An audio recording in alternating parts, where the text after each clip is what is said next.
That's nice.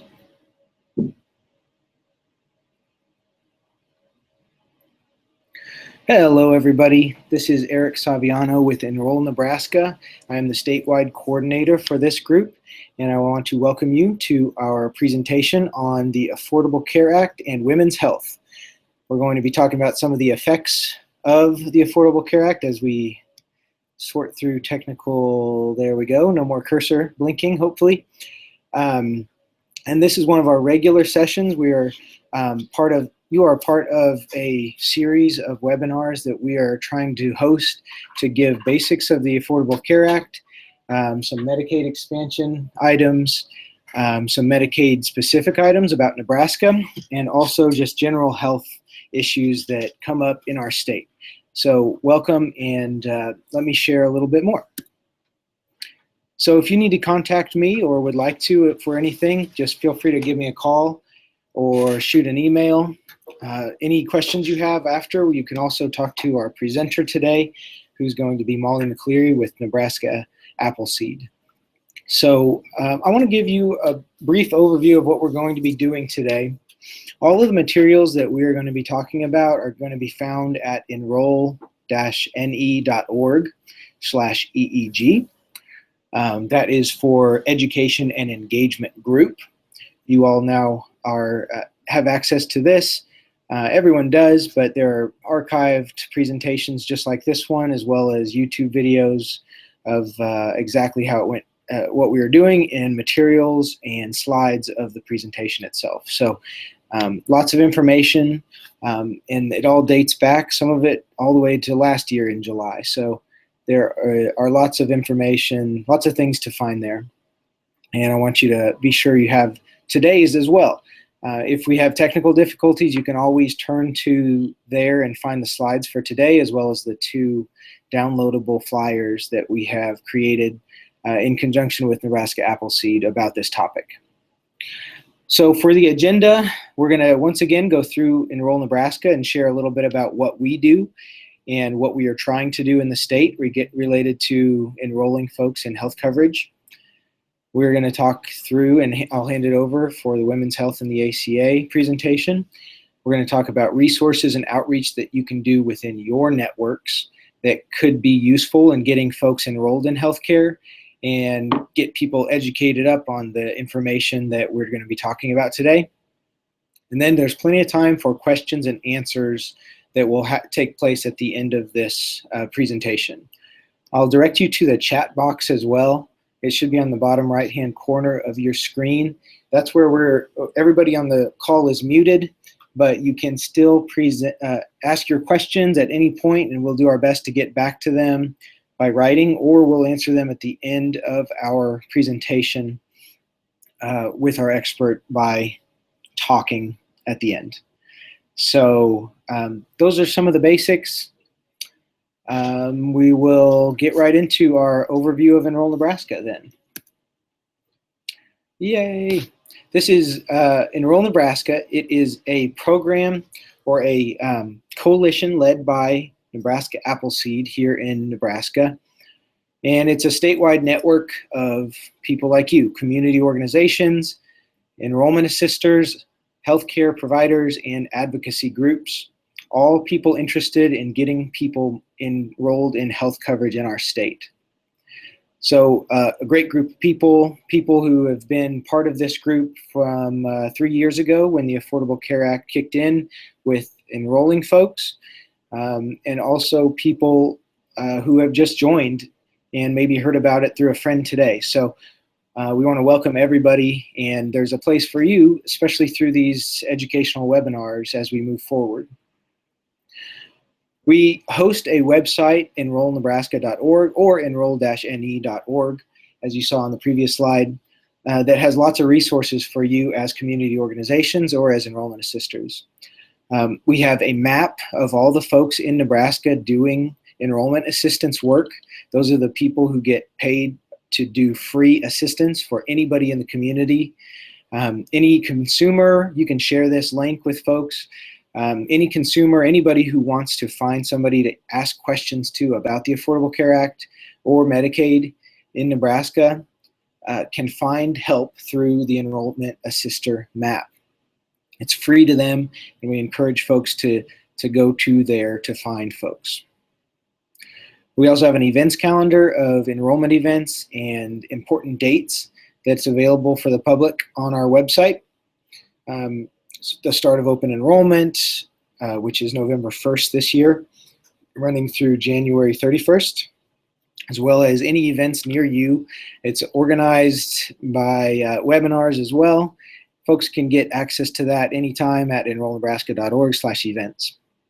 We also have these resources that we're presenting on today, along with links to different parts of the Affordable Care Act, which, since it is such a large and cumbersome and big, highly influential law, we're trying to condense that information to stuff that is very important and curated for your consumption and for your distribution on our resources pages. So visit those as well. Also, please find us on social media. Facebook.com, I don't know if you've heard of it. It is a great way to connect with us and network with us. Enroll Nebraska, as well as on Twitter at Enroll Nebraska. I guess that's it, at Enroll Nebraska. We try to use social media for lots of fun stuff, including some of our campaigns around the state. We try to enroll a certain amount of people in a certain amount of time and ask you to help us with that. So follow that as well as for updated news and blogs and fun stuff like that. So we call this the Education and Engagement Group, which is really more of just an opportunity for folks to jump on a webinar about Nebraska healthcare and learn about what we're doing in the state with people like yourselves. We are hoping this turns into action on your part to assist with spreading awareness. Yes, indeed, there are people who still haven't heard about the Affordable Care Act and about getting enrolled in health insurance out there. We know that in Nebraska. I know that nationwide. Outreach, which involves you going to your networks, possibly sharing something on Facebook, all the way down to hosting an enrollment event at your facilities. And then referrals. So we try to give flyers, we try to give pre-populated templates for outreach that you can do with your monthly newsletter if you're an organization. Print up a flyer, shouldn't cost you too much. Black and white is always preferable if you want to save cash. But send that stuff around and hopefully get folks to the help they need to get enrolled. These webinars happen every month. They're archived, and we go about 1 or 2 months ahead of time to offer the next topic that we're going to cover. All these are generated from you, the watcher, at different points. We have polls.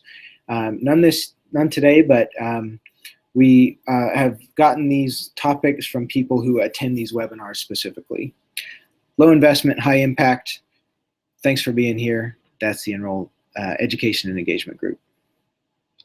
So with that, I believe it's a good time to turn it over to our presenter for the day, who's been steadily presenting and sharing knowledge on these webinars for a long time. Molly McCleary with Nebraska Appleseed is a staff attorney and who works closely with Enroll Nebraska. She's available for questions afterward, and once again, put those in the bottom right-hand corner.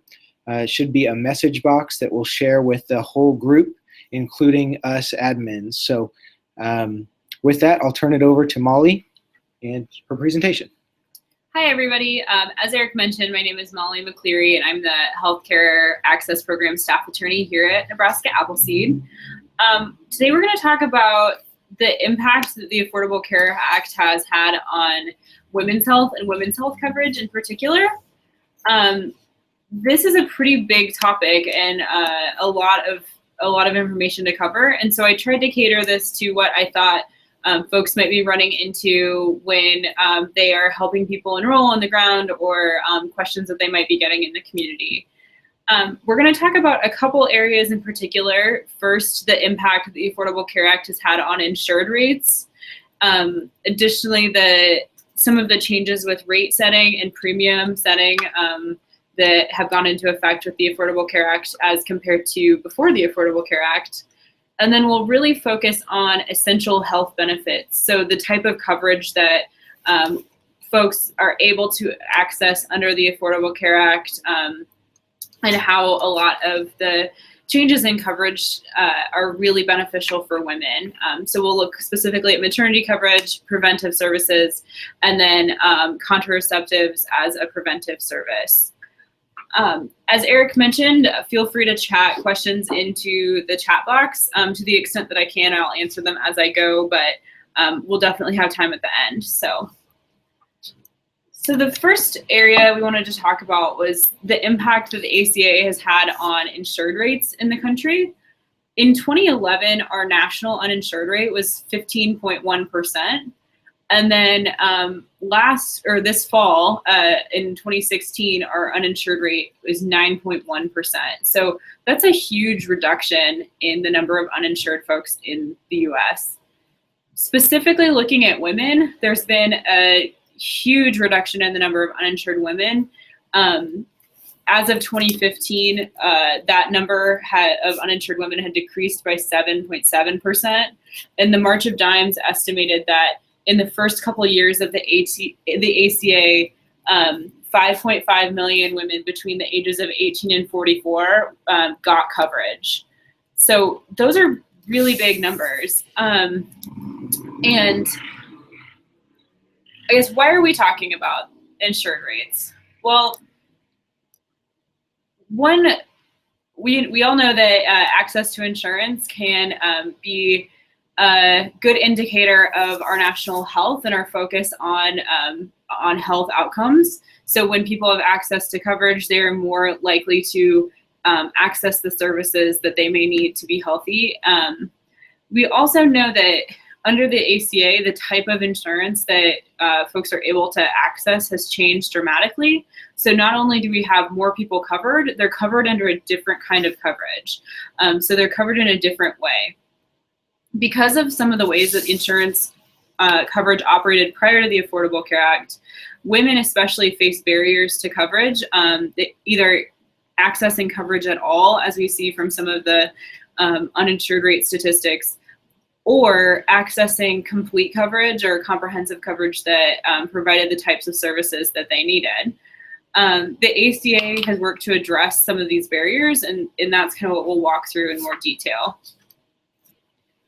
One big barrier to coverage prior to the Affordable Care Act was the premium setting practices that could be utilized by insurance companies.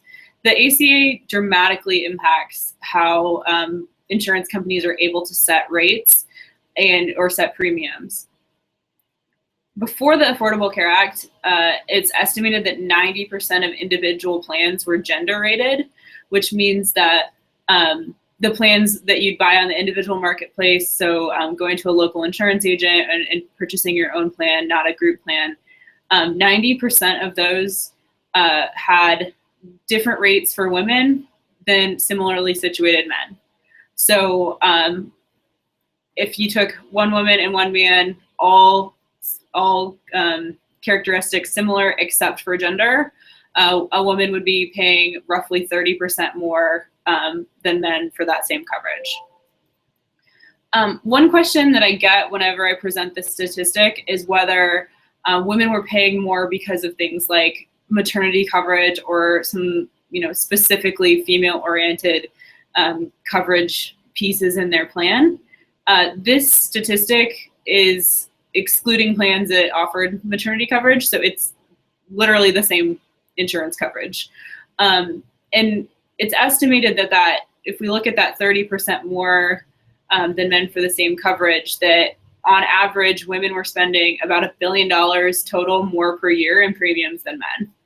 So cost is a huge barrier to accessing insurance, and we know that is the case for both women and men, but prior to the ACA, having that increased cost based on gender, and then on top of that, the fact that maternity coverage was largely excluded in plans, and so if women did want to purchase that would be an additional cost on top of that. That's a huge barrier. So the ACA really worked to address that barrier by changing how insurers can set rates. So now premiums are based on only 4 factors. Household size, so whether it's an individual plan or a plan that covers an individual and then spouse and dependents. Geographic area, so what county you live in. A person's age, so older people are allowed to be charged more than younger people within certain limits, and then whether someone is a tobacco user. So again, tobacco users can be charged more than folks who don't use tobacco within certain limits. No other factors can be considered, so gender cannot be considered at all. Additionally, prior to the ACA, we know that you could have been denied for a pre-existing condition, and that is not the case anymore for ACA plans. Before the ACA, pregnancy was considered a pre-existing condition. So that included both current pregnancies, so if someone was pregnant and going to enroll in coverage, they would be largely determined to have a pre-existing condition, or someone who had been pregnant in the past. So because you cannot be denied for pre-existing conditions anymore, specifically women, due to either current or past pregnancies, really benefit from that piece of the law. So now that we've touched on a couple of the pieces for eliminating the barriers to accessing coverage, I want to walk through the type of coverage that is offered under the ACA and how that's different than what was offered before the ACA.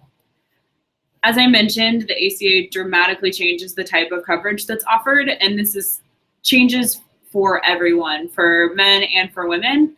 But a lot of the changes really work to address some of the barriers or ways that women had limited access to services that they need prior to the change in the law.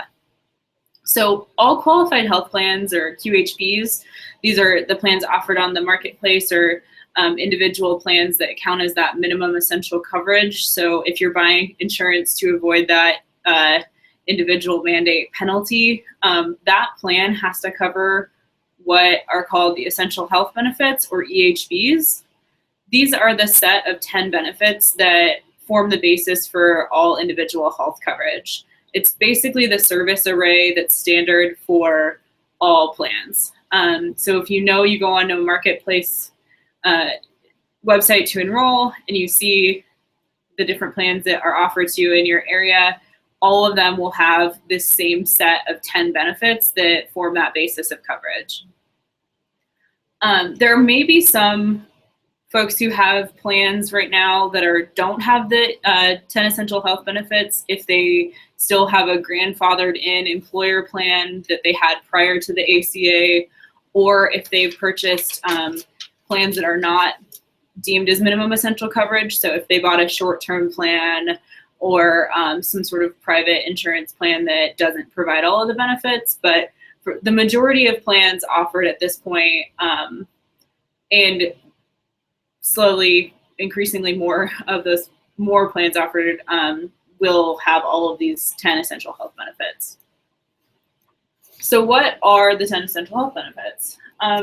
When you look at this, you would think these are the things that my insurance should cover. If I want to buy insurance, I want it to cover these things. They are kind of your basic health services. They're ambulatory patient care services, which is outpatient care that you would get without being admitted to a hospital, emergency services, hospitalization, maternity and newborn care, mental health and substance use disorder services, prescription drugs, rehabilitative and habilitative services and devices. That would be services or devices that help people with injuries, disabilities, or chronic conditions gain or recover certain skills. Lab services, pediatrics, including vision and dental, and then preventive wellness services and chronic disease management. So while both men and women really benefit from this wide array of services, the inclusion of the ones I highlighted on here in orange, the maternity and newborn care and the preventive services categories, are huge game changers for women. We'll talk about each of these categories in more detail, but this really changes the kind of coverage that women have. So pre-ACA, about 6% of plans that were available to a 30-year-old woman on the individual marketplace provided maternity care. The other 94% did not include maternity care as a covered benefit. As a result, many women would have to buy a supplemental rider or something that would cover that if they were of childbearing age or planning to have a child. Now, maternity and childbirth services are covered under plans. This includes prenatal, labor and delivery, some postnatal services. I referred on the slide to the summary of benefits and coverage document. This is a really important document for anyone purchasing insurance on the marketplace. It's a standardized document that has to be provided with all plans that shows kind of the ins and outs of what your plan covers and how much of that you have to pay out of pocket and how much the plan will cover. With something like maternity coverage, where there's a lot of different services that can kind of fall under that broad term, if we're thinking prenatal, childbirth, postnatal, different providers that you might be seeing, this summary of benefits and coverage document will really give you good information about kind of the scope of what you might be responsible for paying out of pocket. Additionally, breastfeeding services, supplies, and counseling are all covered as preventive services, which is a big change from plans in the past. Preventive services is an area that kind of warrants its own discussion. It is, I know I get a lot of questions about preventive services, and I know it's causing kind of a lot of confusion for folks, both consumers accessing their coverage and then also people helping folks enroll in coverage. So under the Affordable Care Act, as I mentioned, one of the EAHBs is preventive services. It's really broadly defined in the Affordable Care Act what a preventive service is, but certain preventive services have to be covered without cost sharing. And these are broadly defined in the actual text of the ACA, and then different 8 federal agencies like Health and Human Services, Center for Disease Control, things like that will sort of flesh out what is considered a recommended preventive service. When we talk about what has to be covered without cost sharing, this means that the consumer would not pay a copay or co-insurance on this, so they wouldn't have that out-of-pocket cost to access this. So this is obviously beneficial for both men and women. You can see some of the ones here listed are specifically for women, but things like colonoscopies or immunizations or STI testing, things like that are really beneficial for everyone, and it was a policy choice to focus on providing these preventive services without cost sharing, both as a public health policy, but also in that it's cheaper to provide front-end services on some of these things than to treat the conditions that they're designed to prevent. When looking at the impact of this preventive services category on women, we can see that there are some services that have been fleshed out in guidance that are specifically beneficial for women. So the HPV vaccine would be covered under the immunizations, annual well woman checks, so your annual visit with your gynecologist or getting a mammogram, that sort of thing would be covered. Breast and cervical cancer screenings, including if a woman has a high risk for the BRCA gene, there could be intensive genetic testing or screening that should be provided without cost sharing. Contraceptive methods and counseling, as I mentioned, breastfeeding services and supplies and counseling, and then screening for domestic violence and counseling. These are all really significant benefits that can be accessed by consumers without out-of-pocket costs. A couple other things to recognize about the preventive service category is that, well, first of all, it's a lot easier in theory than in practice to access some of these things without cost sharing. So what we'll see a lot of times is that it's really important that a person's provider will code in or enter whatever service they receive into the system as being a preventive service. So, for example, if a woman goes to the doctor for any issue, but then the doctor ends up doing more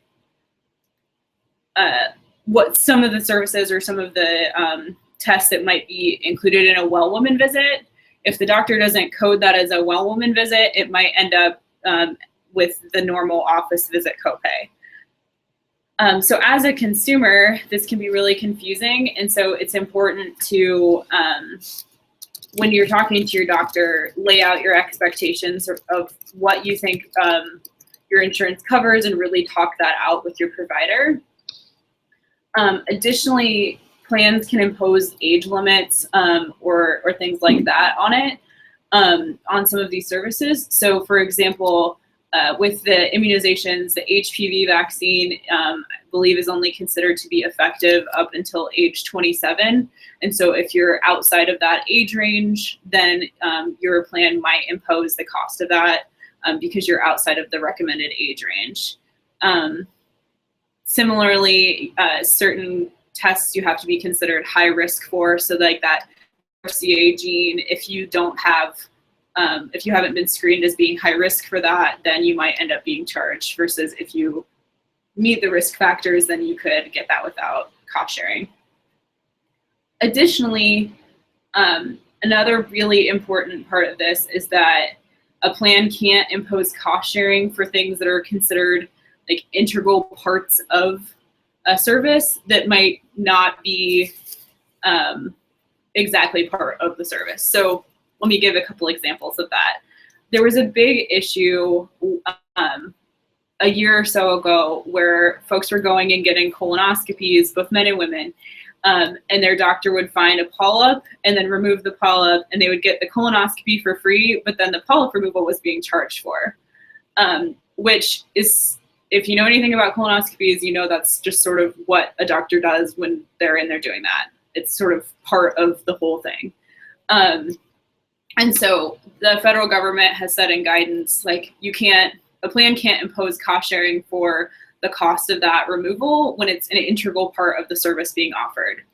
Similarly, if a woman, I know we have a question about contraceptives, and I'll talk a little bit more specifically about that, but if a woman were to go to a doctor and be prescribed an intrauterine device or an IUD, the doctor can't say, okay, or the plan can't say, okay, we'll cover your visit with your doctor to talk about it and the IUD itself, but then like insertion of the removal or removal of the IUD isn't covered, that you have to pay for that out of pocket. Since that's an integral part of using that device, that has to be covered. So just taking a step back, this is obviously really complicated, and this is where you get a lot of questions, where people end up with unexpected bills because they thought that this piece was covered or this piece wasn't covered.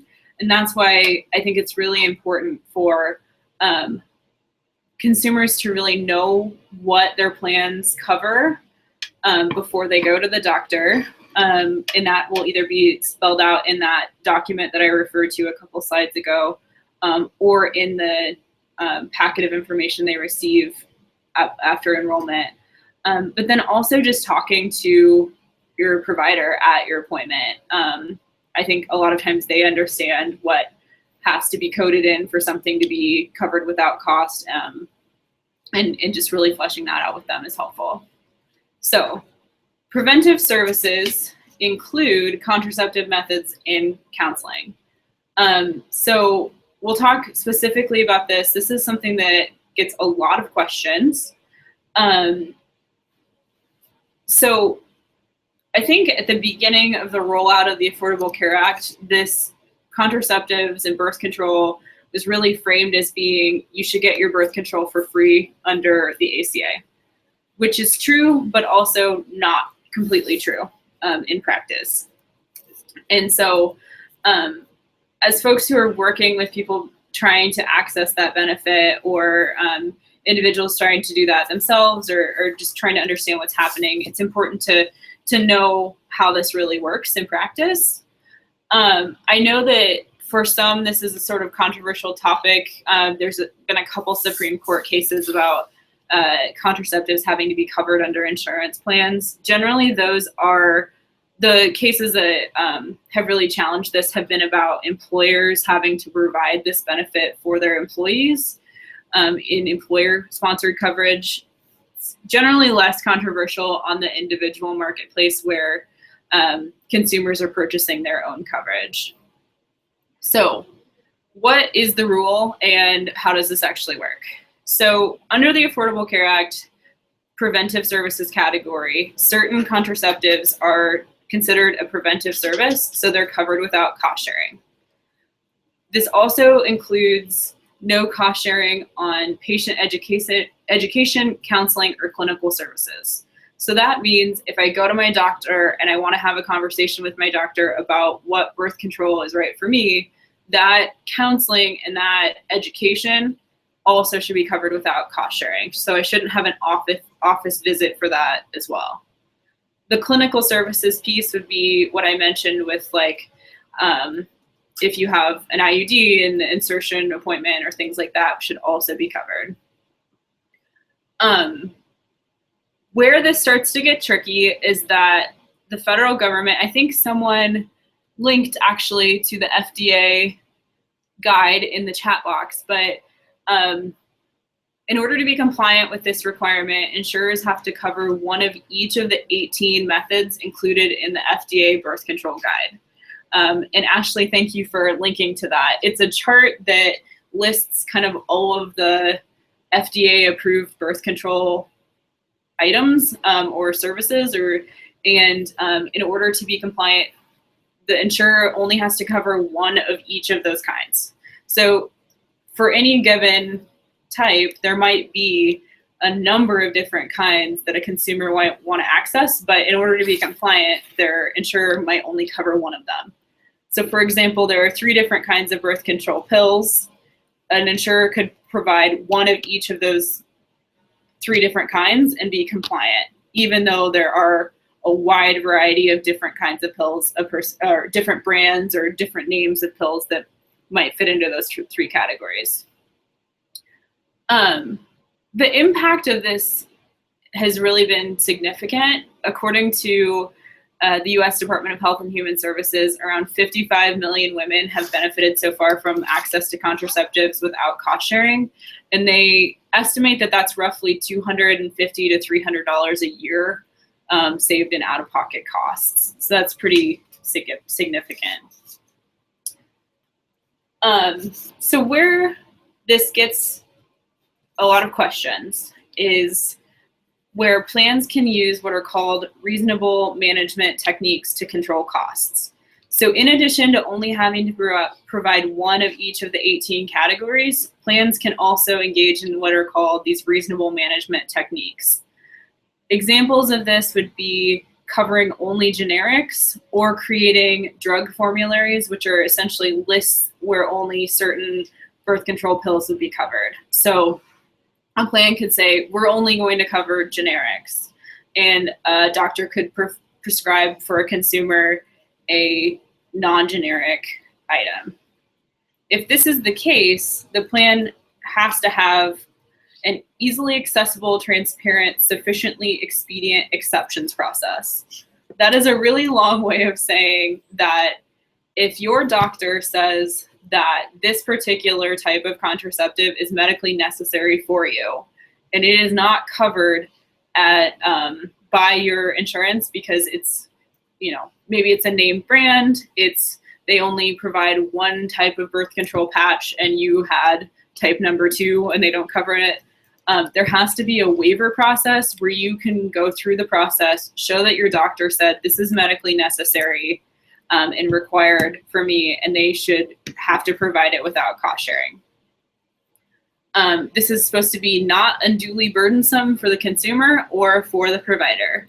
However, anecdotally, I can tell you from getting questions about this all of the time where people have received bills for things that they don't think that they should have bills for, it's not as easy in practice. So it's really important, again, to talk to your doctor about what your options are. Talk to your insurance company. Usually they have a list. If it's a drug formulary thing, they have to have a list, and it's usually posted online. So knowing kind of the ins and outs of both what your doctor thinks is a good option for you, but then also what your insurance company will cover. So, big takeaways after all of this. The ACA has had a huge impact on the insured rates and the quality or comprehensiveness of the coverage that's offered. Specifically, maternity coverage and preventive services, those essential health benefits have been huge. And lastly, consumers should know what their plans cover and what they should cover, which I understand is a tall order as a consumer to know both what does my plan cover and is that what my plan should cover. So I think as folks that are working with people enrolling in coverage, it's important to talk about the issues around what are these 10 essential health benefits? What are the types of services that are offered within those 10 types? With birth control issues or with some of the preventive services, making sure that folks know that counseling, office visits, things like that have to be included. With birth control, stressing that there should be a waiver process that they should be able to engage in order to get the type of service they need without cost sharing. I think now that we have really worked to get higher insured rates and get more people enrolled, our next step is to make sure that consumers know what their plans offer and feel as if they are empowered to address issues when their plans maybe don't offer them or when there's confusion. So that's our next step. Eric, do you want me to do questions now if I have questions, or do we want to wait? Let's do resources. Okay. And then we'll. So there's a couple resources that I have that will be available for you on the Enroll Nebraska site. One is frequently asked questions about women's health in the ACA. It's basically all of the information that I gave you in this presentation on a one-page document. And then there's also one specifically about birth control coverage that walks through kind of what is covered, how to go through this waiver process. So those I think will be helpful, especially for some of the questions that are popping up in the box. But I'd be happy to answer any other questions that you guys have. Yeah, thanks, Molly, very much for this presentation. Lots of great stuff.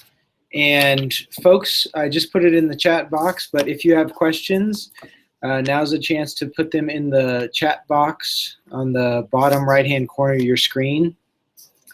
And I guess we have one that has just come in that says, I have a client who gets one form of birth control, probably an enrollment assister here, is told that she must get it in the hospital, not the clinic. If it's given in the hospital, insurance will not cover, but if it's in the clinic, as they say, they do not need to give it in the hospital. Is this something she needs to address with the clinic?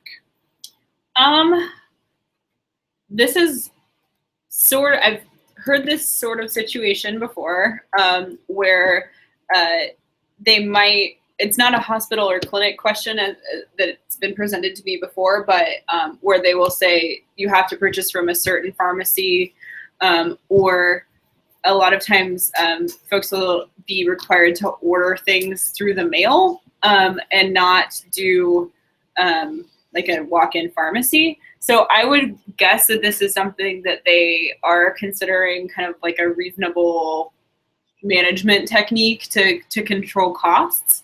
I would go ask the clinic what the reasoning for this is and try to address that with the clinic. But if you want, I'd be happy to chat more with you offline about how to specifically address this person's situation.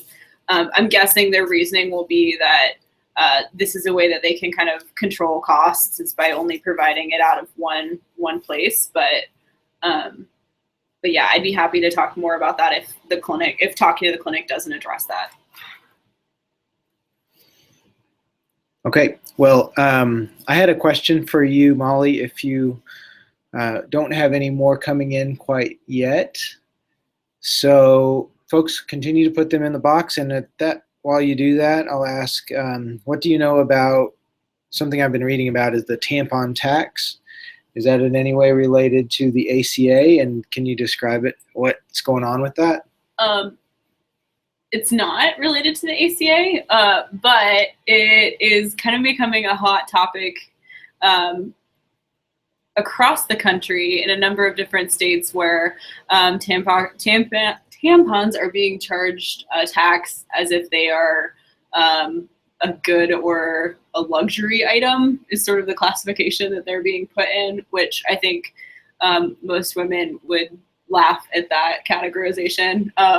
It's not like fancy wine or something. But yeah, so I think a number of states have been pushing for them to be tax exempt, just like here, things like food or some of those kind of like essential life items are tax exempt, but it's really been addressed on a state by state tax basis. Okay. And then I had one more question, if nobody else does, on the line.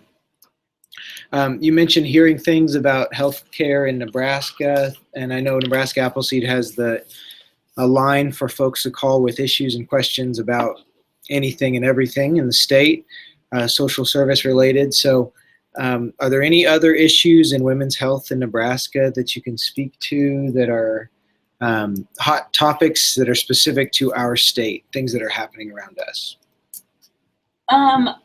I don't know if this is specific to our state, but I think these would be kind of things to look out for, similar to what the questions that we're getting in the chat box. But I think questions that I've received from multiple people in Nebraska have been around some of the other parts of the preventive services that might not be directed specifically towards women, but a lot of like screenings for things, being charged for those. So a person will go in, just have like an annual physical. Their doctor will say, while you're here, you haven't had an HIV test in a while, can I do that? Or you haven't had a test for this particular thing in a while. And they'll get a huge bill back because it's not coded in as being like their preventive service. And so I would suggest looking at or kind of keeping an eye out for some of those issues around like screenings and testing. I know nationally some of the issues I've heard of are related to the breastfeeding stuff, that's not something that insurance companies or providers are used to covering. And so they're not covering it maybe to the extent that it should be. Those are kind of the two areas that I've heard the most about. Well, great. That's a nice picture into what things are happening in the state. So not seeing any more questions at this point, I'm going to pop back and do a quick plug. Once again, I want to thank Molly for presenting to us about this and being so up to date on all the stats and the hot topics. So thanks so much. If you do have another question, we have about 2, 3, 4 minutes before we lose Molly. And we shut down the webinar. But let me do a quick plug and share a little bit about what we've done in the past with this group. And this is an invitation for you to continue on our mailing list. Any emails that showed up because of this, we have captured, and we'll send brief 1 to 2 emails a month reminding you about the next webinar. We've done ACA 101 all the way to immigrant eligibility for Marketplace and Medicaid. Next one is going to be on Medicaid as well, which we'll talk about in just a little bit. But we're also asking folks to think through your networks, and we'd be very interested in presenting in front of large coalitions or businesses. We're excited about getting into more schools this year, as well as faith groups that might be interested in sharing with their networks about this group and about the Affordable Care Act. So this is my plug to you. This is my email for you.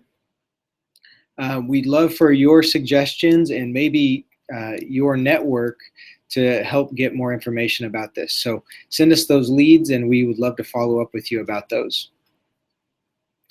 Okay, we ended up back on the question box. There's one more question that came in.